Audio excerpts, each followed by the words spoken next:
Ela pergunta: onde surgem os espíritos como nós, não evoluídos e que ainda vão encarnar tantas e tantas vezes? De onde partimos? É como acontece quando nós educamos os nossos filhos.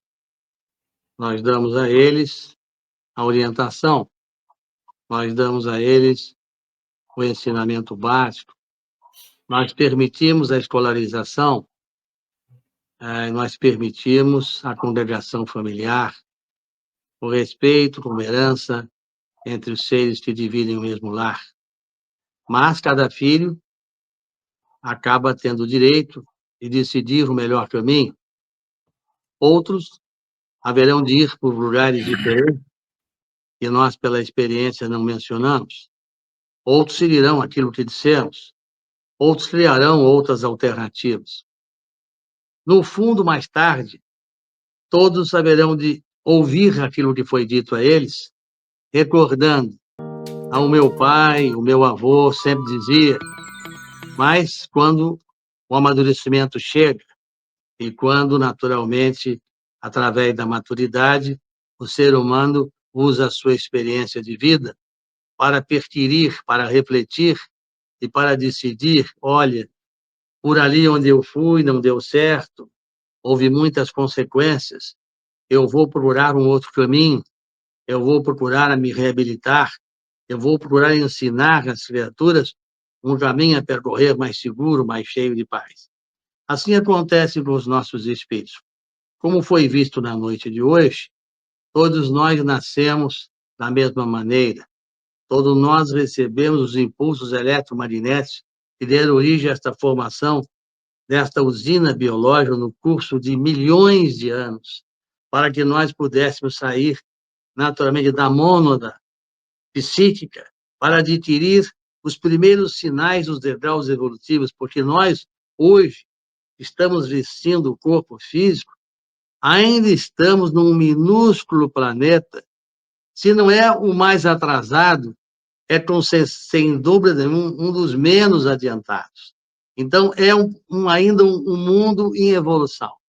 Um mundo onde as criaturas não entenderam que, se nós fôssemos unidos, se nós vivêssemos numa coletividade, nós estaríamos protegidos contra todas as intempéries, nós não teríamos fomes, nós não teríamos frio, nós não teríamos as doenças que muitas vezes nos perseguem, porque nos isolamos, ao invés de trabalharmos em conjunto.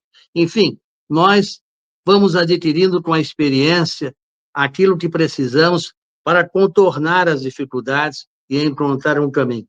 Todos haverão de encontrar este caminho, todos.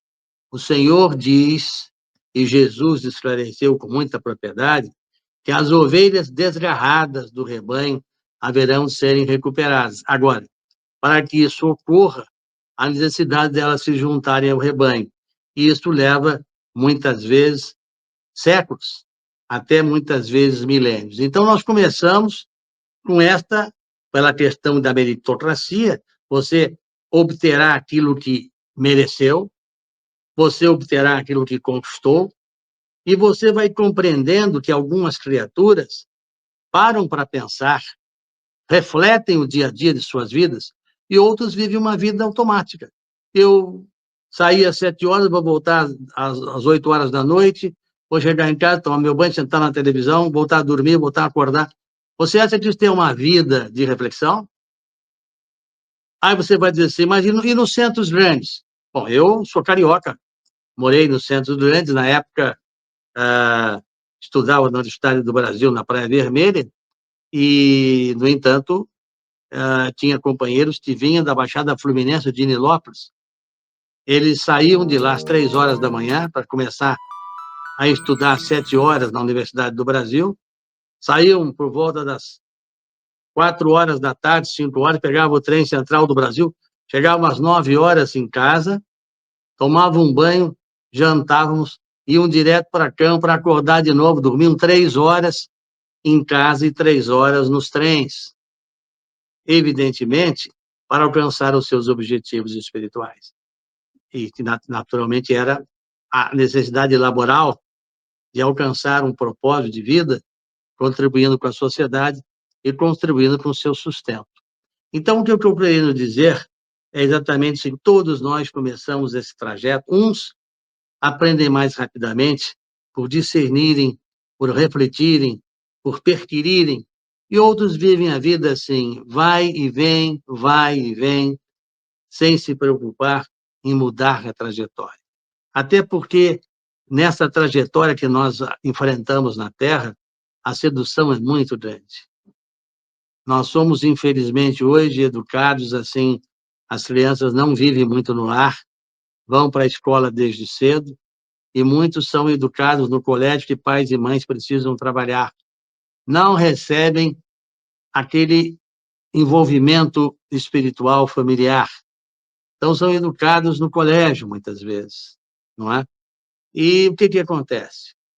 Eles recebem o estímulo que a sociedade moderna faz. Você tem que estudar, você tem que escolher uma profissão que dê dinheiro, e uma profissão que dê para você muita oportunidade para você crescer no poder, no dinheiro, na sociedade.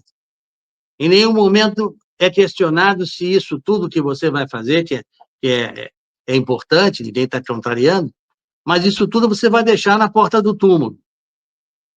Eu pergunto para você, o que é que você pensa a respeito daquilo que você vai levar? Daquilo que você não vai deixar na porta. São os valores da espiritualidade.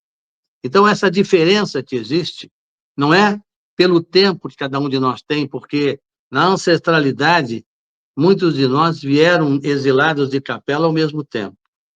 Porém, o aproveitamento, a dedicação, a humildade em reconhecer as suas falhas e a disposição de consertá-las moral e eticamente não são iguais entre as criaturas. Por isso, a evolução não é igual. Por isso, embora vivendo na mesma época, há espíritos de portes completamente diferentes. Há uns que ainda estão vivendo numa fase quase instintiva. Ou você acha que um pai que estupra uma filha de 3 anos é um ser humano ou é ainda um animal?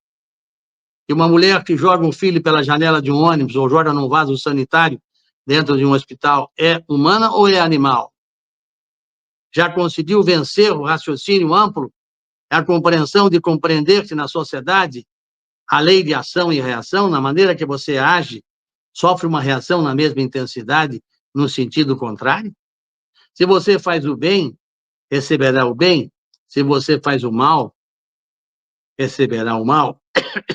E aqueles que hoje estão vivendo na ilusão, recebendo o mal, eles não só recebendo a vibração do mal, junto a eles, vampiros, obsessores, que são arcondes, ou outros espíritos ainda de Javé, estão em volta deles para sugar o fluido vital e para, naturalmente, junto, lamentavelmente, as toxinas que invadem através da ingratidão, do egoísmo, da vaidade, da compulsividade alimentar, do sexo, do tabagismo, do fumo, da droga, de tantas outras coisas, ficam aprisionados, envolvidos por esses obsessores e, naturalmente, infelizmente, candidatos ao exílio e candidatos a continuar nessa roda de samsara, porque não vão atravessar a 4ª dimensão, não vão atravessar o 4º céu, porque na 4ª dimensão ainda está o mundo espiritual. Ali está o mundo ainda trevoso, que é o abismo, as trevas, a crosta e o umbral. Então, a nossa escolha faz com que os nossos destinos sejam selados. E como não somos iguais, uns são mais humildes e aceitam aquilo que precisa ser retificado como tal, outros, orgulhosos, vaidosos, não aceitam e ficam perambulando nas ilusões até que a morte convide mais uma vez à profunda meditação.